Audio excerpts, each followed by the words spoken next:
To have our part two of our conversation with my good friend Tim Wojtyniak. And we were talking about, I guess, a little bit about kind of the nature of work in a way and identity. And so lead us back so we can kind of recap a little bit and then we'll go forward from there. Okay, Tim? That's on me. I'm the recap guy. You're the recap. Okay. So I came in with this idea that good leaders can get a lot more value out of the people they have, the resources they have. Right. I think there's a lot more success in there if they trust their people and empower their people to do creative things like solve the problems, look for new opportunities. So that was my idea. That's great. And that happier people, right? Even if it's not your dream job, people want to do a good job. Yeah. I think so. They want to be valued. They want to make a contribution. I really feel that. There's so many good people that you meet at work, no matter where you're working. You could work at a grocery store. There's good people. You could work at a, retail high-end store, and there's good people. Like, I feel like there's so many good, hardworking, dedicated people. And then you ask them, how long have you been here? And they're like, 15 years. And you're like, wow, look at that dedication.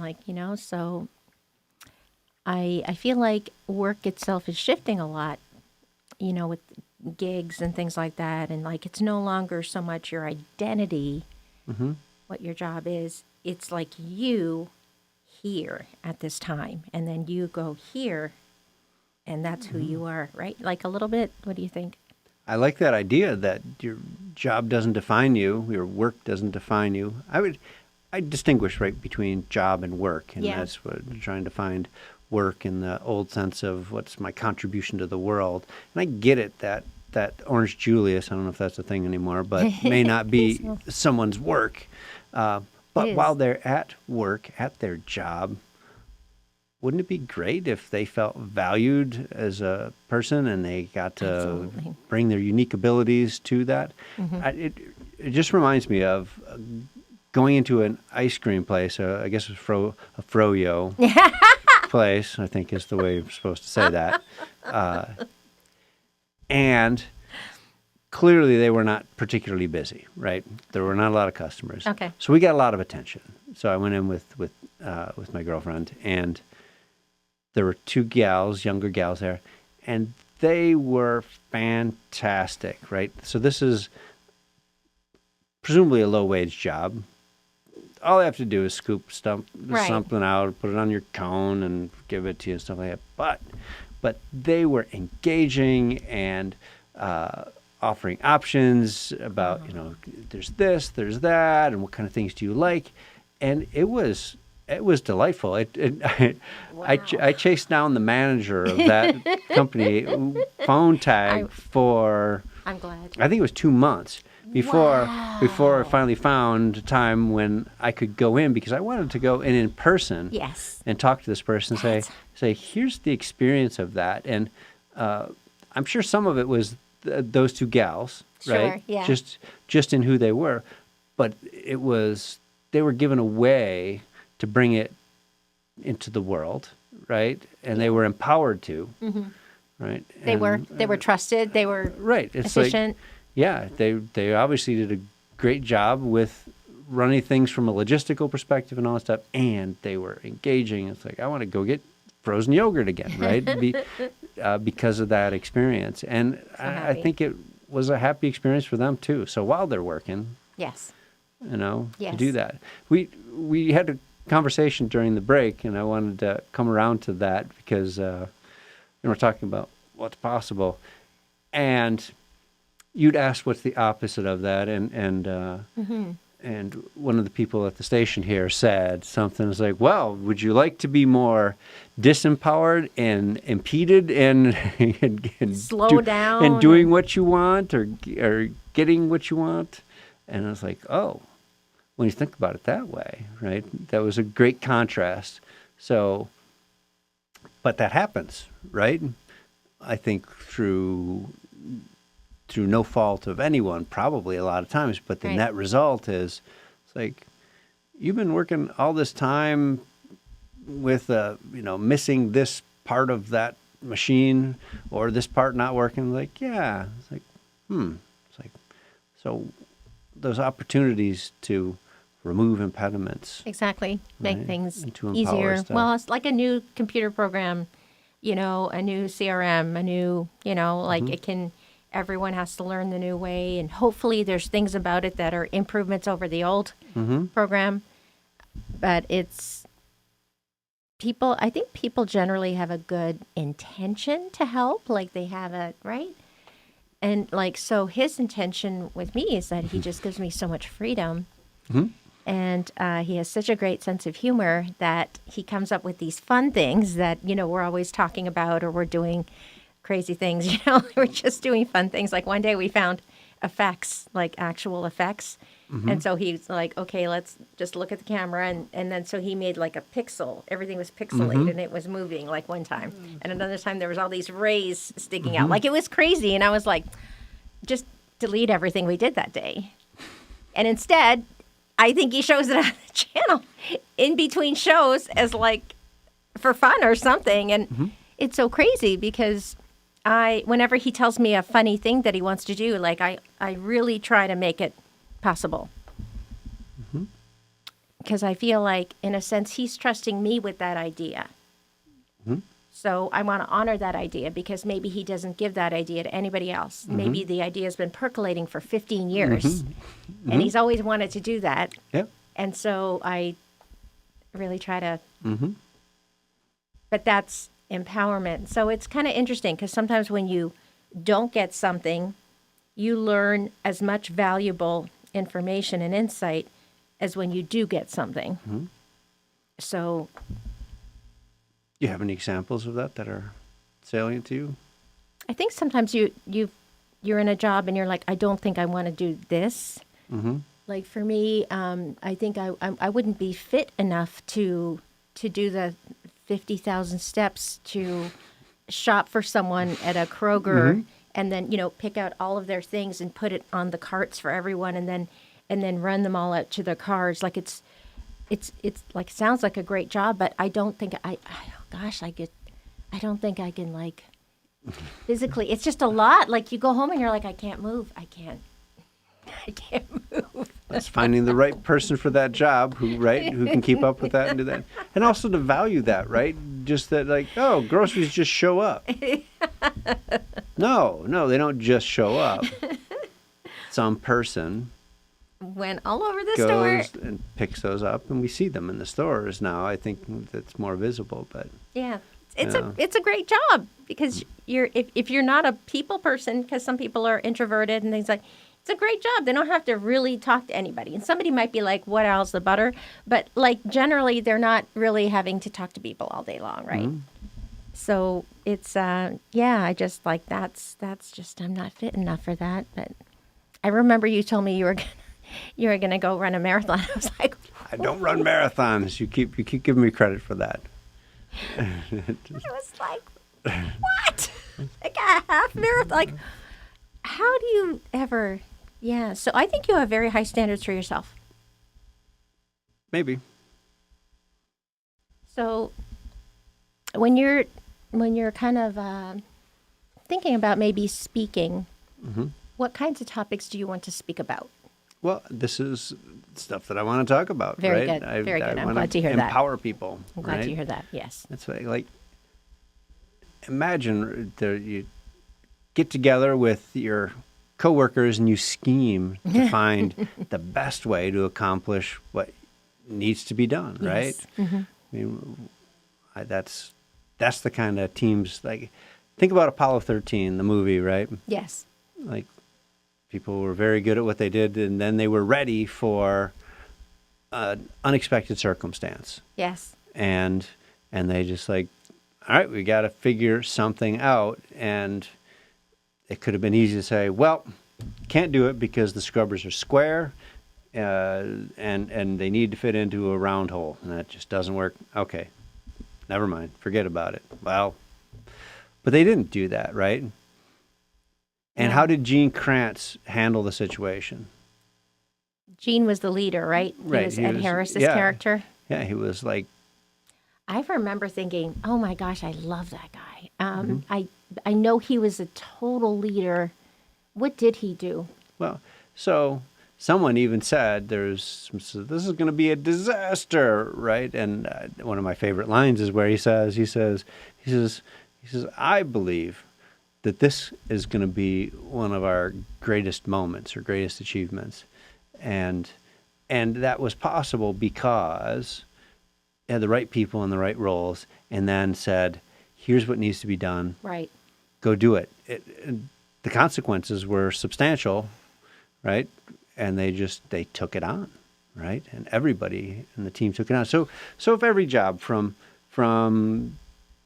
Burger King to the nuclear power plant to whatever, I don't know, but you get people in there and you empower them, you give them the training, you get the right people in there, but you give them the freedom to be creative and Yes. and powerful, right? To have a say. Yeah. So this is, I guess, it's my dream that everybody could at least like what they're doing and be Absolutely. valued, whatever it is. Might be a temporary job, might be, I've got nieces that I don't think they know what they're wanting to do for their work just yet, and they're doing different things. But I appreciate that they are conscientious and they work hard. And I hear about the world of work for them where they're like, they don't seem to care how good of a job I do. What a weird thing to me. Yeah. That's crazy. It is, and it's difficult for them too.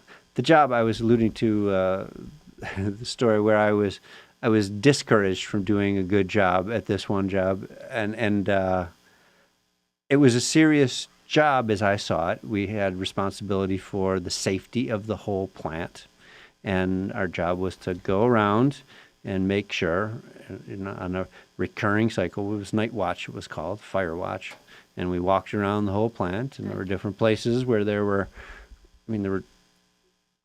thousands of gallons of acid in this big tank. Like, you want to make sure that doesn't leak, right? Yes. And stuff like that. All these things, big equipment, and That's very important. and I came back from my first solo shift after I'd been trained, and I had a very detailed report. It said, there's a steam leak over here, and there's this, and there's that, and there's just, here are things that, like, I thought people would want to know. And, Yes. And Because that's your job. And well, I thought so. My boss said, he read it, and I remember he was reading. He's like, well, no. so pretty much we just want you to tell us if something's on fire.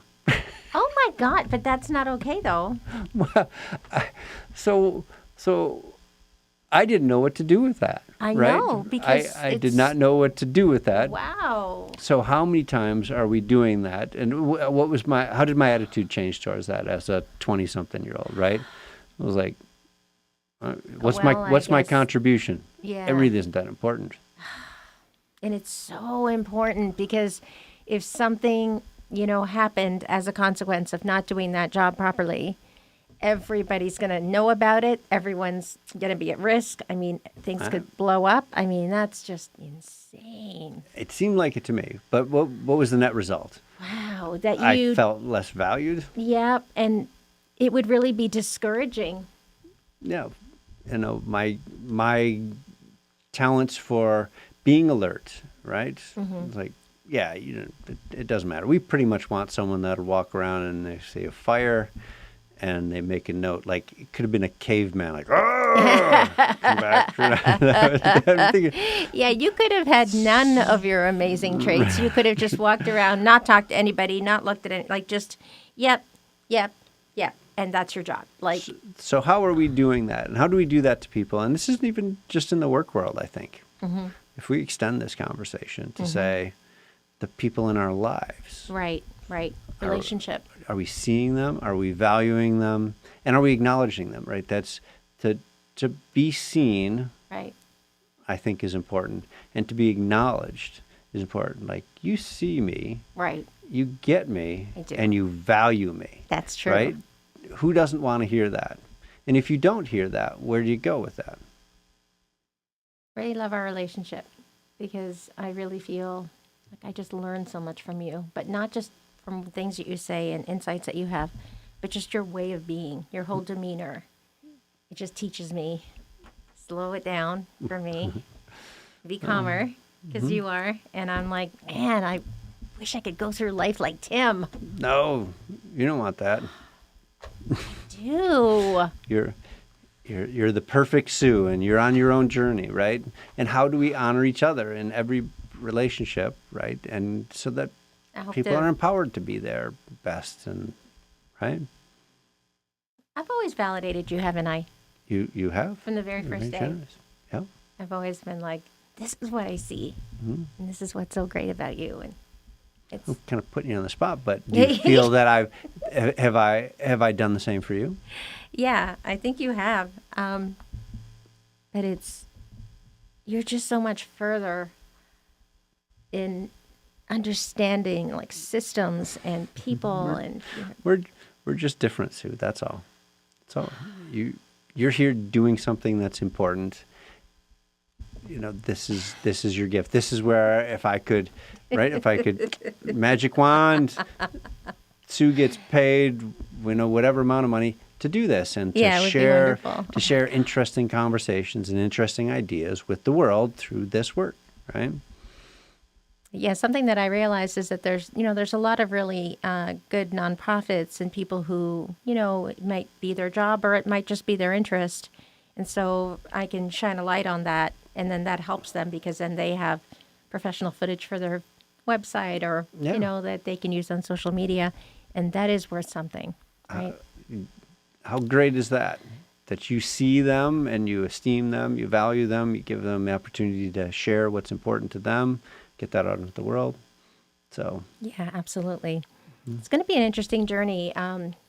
You kind of evolving into the speaker, and I really hope that you can bring us along on that journey because there's a lot of learning, right? You're learning so much about yourself.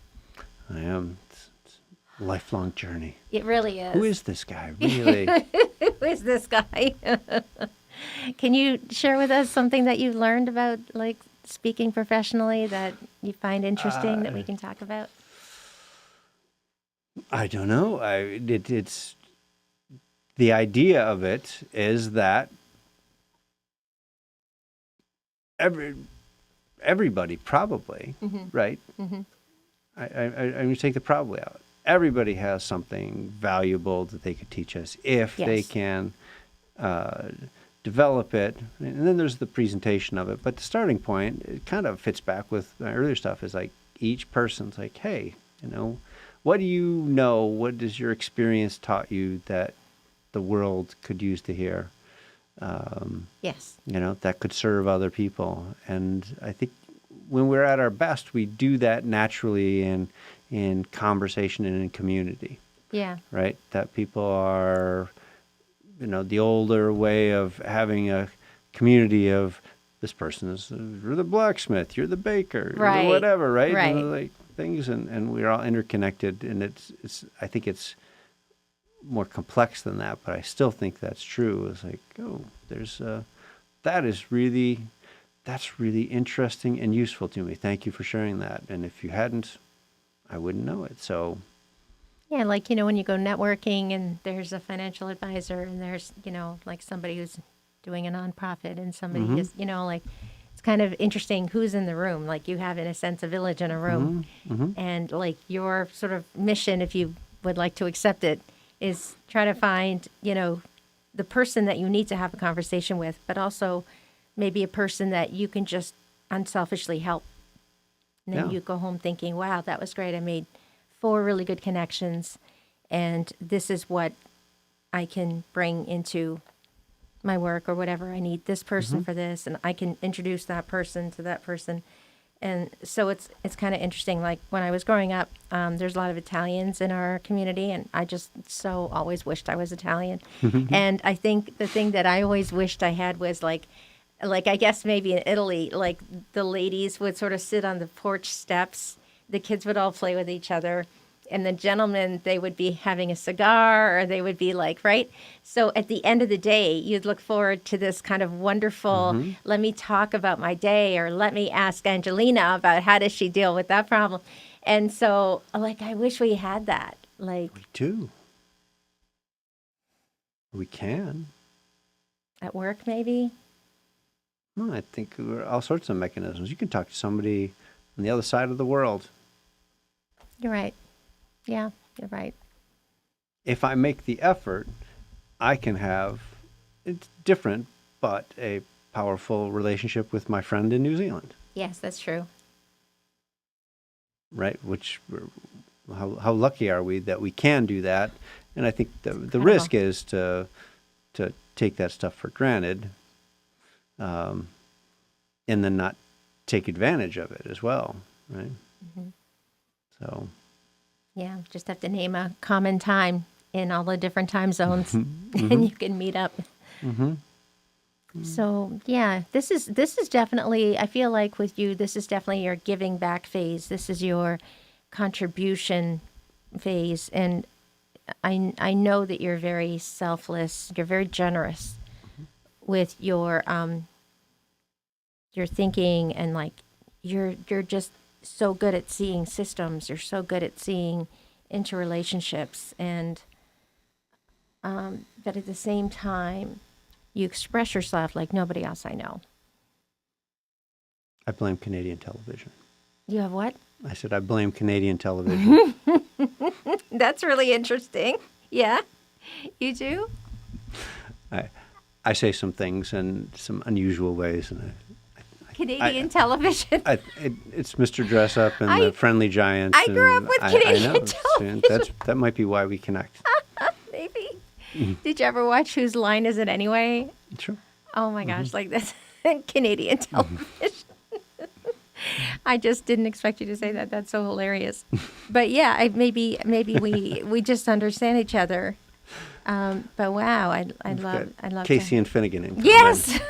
Nobody else knows Casey and Finnegan. See, there we go. Like Mr. Rogers was just the neighbor that, like, you wish that was your neighbor. He was our neighbor.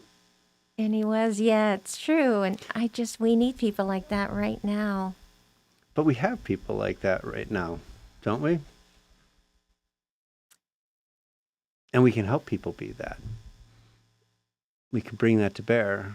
Seeing something in someone. How great is it when someone sees something in you and they say, like, when you do that, that really is great when you do that. And you're like, oh, I wasn't paying attention to that. Or, right. Or that really made me feel better, or it made me laugh, or Yeah. boy, you're an inspiration when you do that. And so I think we build momentum for people by acknowledging them, right? Which is, again, back to my central idea here is like, man, if we just see each other and acknowledge each other, the things we can do, and then,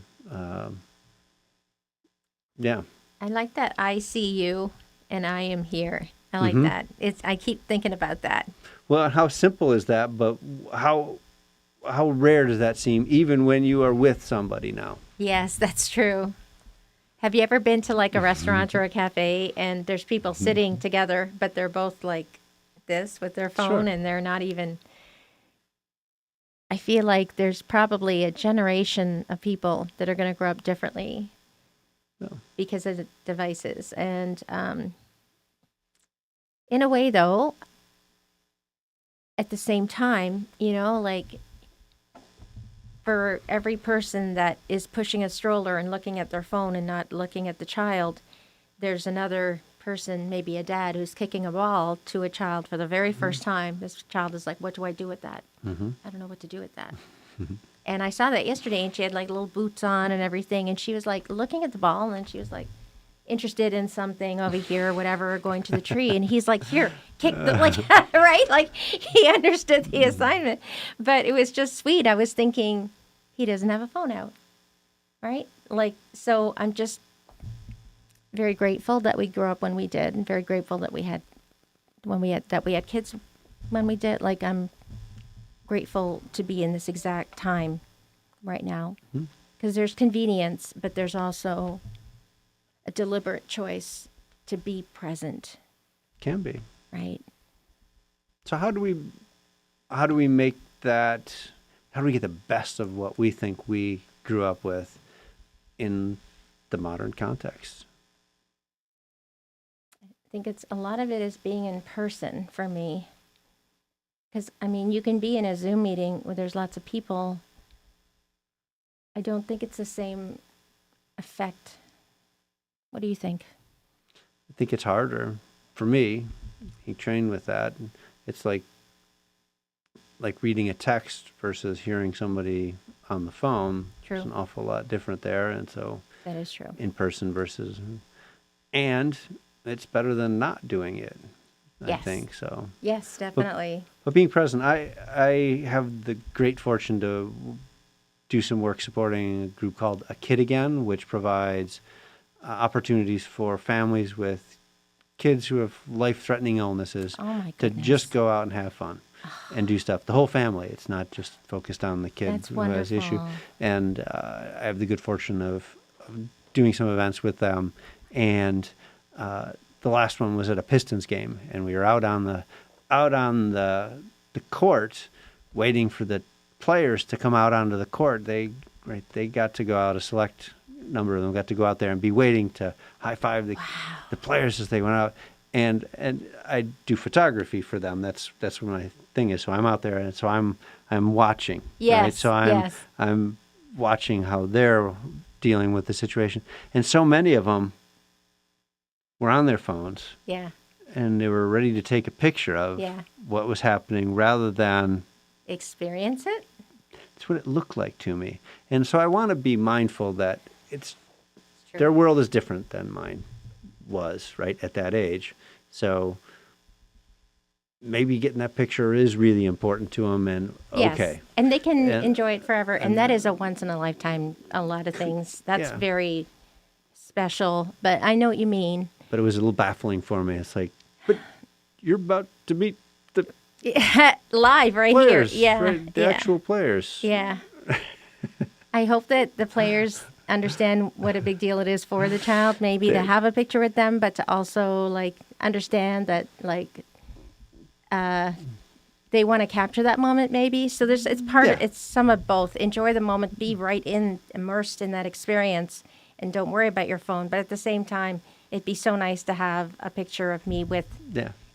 this player, and but like it's hard to get them in the same. They'd have to come right down to the child, right? The players, everyone is lovely. It's They would have been so so great happy.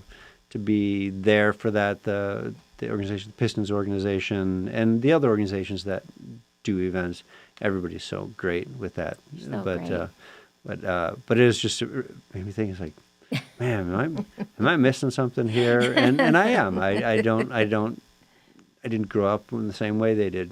It wasn't an option for me. What? No. Right, not in the same way. But, I wouldn't trade though. Would you trade your childhood? Would you trade going out and like walking along a creek and like like when the summer holidays were there, it was just hang out with your friends and the bikes were all at someone's house, so you knew where everyone was, and like But walking uphill both ways in the deep snow to school, I don't That's a know, drag. Sue. That's a drag. Okay. Every day, even in the summer. yes, I know.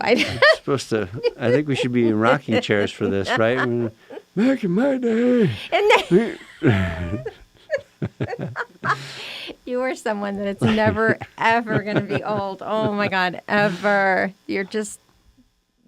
I just always think you're always evolving, and evolving is like it's like a spiral staircase with you. Like you're kind of gaining experience and noticing things in your environment, and then you come back to where you began, and then you're like, oh yeah, I think I know the way. So then you start to go around on a higher level, and you're seeing a little bit better, right? Because you're a little bit higher, and then you're kind of coming around, and you're like, oh yeah, I know this. I know exactly what's going to happen. And so, do you see what I'm saying? Like, I feel like it's a spiral staircase, and you're just ascending. I hope so, and I wish that for everybody, right? Yeah. For everybody that Yeah, trading. I don't. That whole deal about would you trade it? Like, I don't know. I don't know. Who would I be otherwise, right?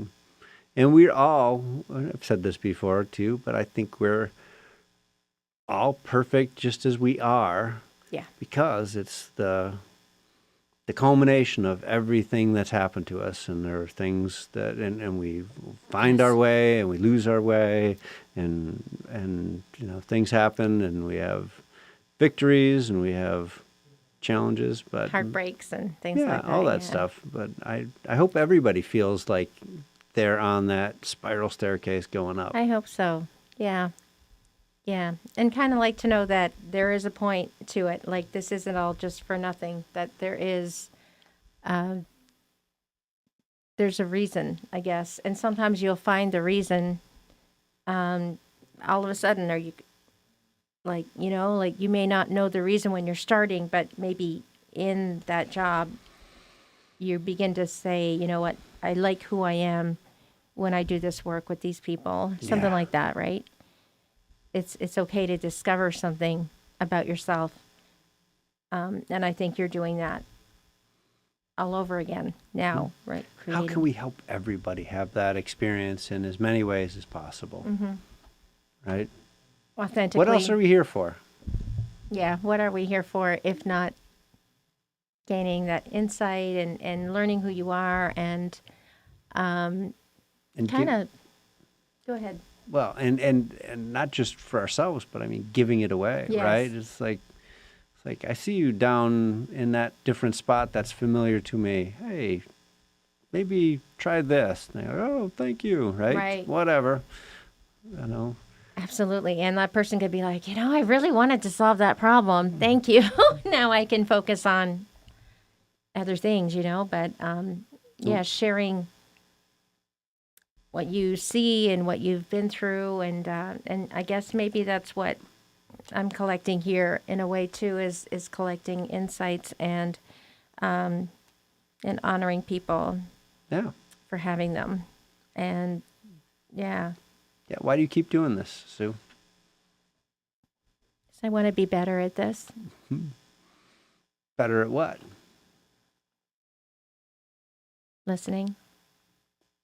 And I judge, tell me if this is correct, but it's not just for you. It's like you really get excited when you talk to people and they're like, I've got this thing that, that I do or I know about, and you go like, oh, come on my show so other people can. So, right? That's true. What you're up to. And that's true. I think you're talking about developing your skills and how effectively you do this. And I judge that you're very effective.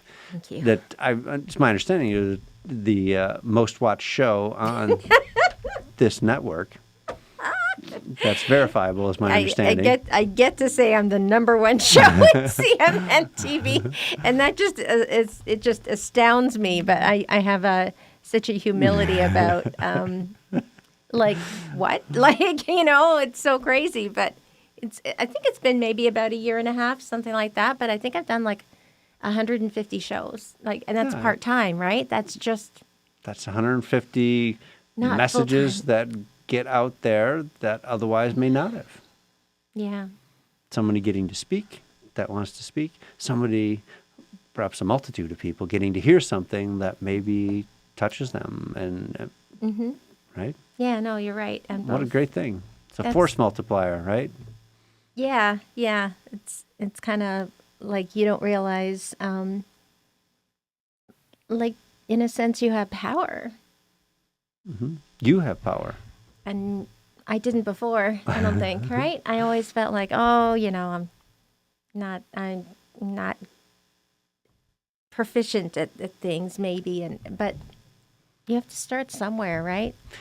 And you found people that empowered you. Yeah. Right? That continue to provide this environment, the circumstance that lets you do your thing and make your contribution to the world, which allows other people to speak and make their contribution to the world. What a great thing. What a virtuous cycle, right? That this being here with the wonderful people that make this possible. Wonderful people. They really are. Mm-hmm. Yeah, and we just have so much fun, kind of pushing the envelope of what fun thing are we going to do next, especially that character. And so it's just, it's very humbling. But I always learn so much from you. I really profoundly learn so much from you. And like, you're just intriguing. Well, yeah. I'm glad that's so.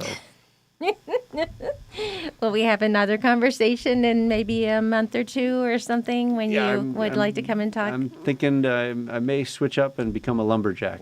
Come in and I'll tell you all about it. So I'll have to go out in the wild with you and maybe bring a kind of like, try to get, well, show me how to do what you do, and it's, you can do anything. You can absolutely, like, I feel with you, like, you could start a company. Like, you have so much. And it's great to think, what would I like to do next? Who would I like to become next? Who would I, right? And that's amazing, I think. It's for everybody. Let's help everybody. I would like very much for everyone to have that freedom in their own mind. Who would I like to become next? Or what's my manifestation, right? It's like, just like, what is the revelation of themselves, the chipping away of the things that aren't them. That aren't David, right? It was the marble that was in the way. It's just incredible. Yeah, I totally remember that, and Michelangelo, like, imagine him thinking, how am I going to do that? But you have to just start. You just start, and then you just continue, and then you keep honing, and you learn by doing, really, right? A lot of jobs we learn by doing, right? Man, if life could be theoretical, I would have figured out how to do it, because that's, but it turns out it's in the living. Yeah, you with your engineering brain. I wish I had an engineering brain. But, wow, it's amazing to me that, like, we can just learn from each other and, like, just become, it's like lit up with the idea of, like, wow, like, this is something I can achieve. I'm seeing you do things. I'm seeing you see things in a different way, and it can change my whole experience, right? But really enjoy talking with you. My God, Tim, I really do thank you for your time. And looking forward to our next conversation. And thanks for the opportunity, Sue. It's always great to see you and talk your, you help. I feel like it's an nice interactive conversation, because you make me think about stuff, and you're a great foil for things. That makes me happy, because that's what I would like, right? Because I feel like I want to give back to you, because you give me so much insight. So it's like I would feel better if I was of some use to you as well. I would be like, okay, But it's wonderful. I think we're super lucky to be here at this time. And to have each other. And have each other. What an unbelievable pleasure. Thank you, Tim. Thanks for watching, and have a great day. See you next time. You know what I feel like I'm doing? I feel like I am listening more. I think you're making me a better listener. And that's profound. I don't have that power. You have that power. No, but like, it's your whole demeanor.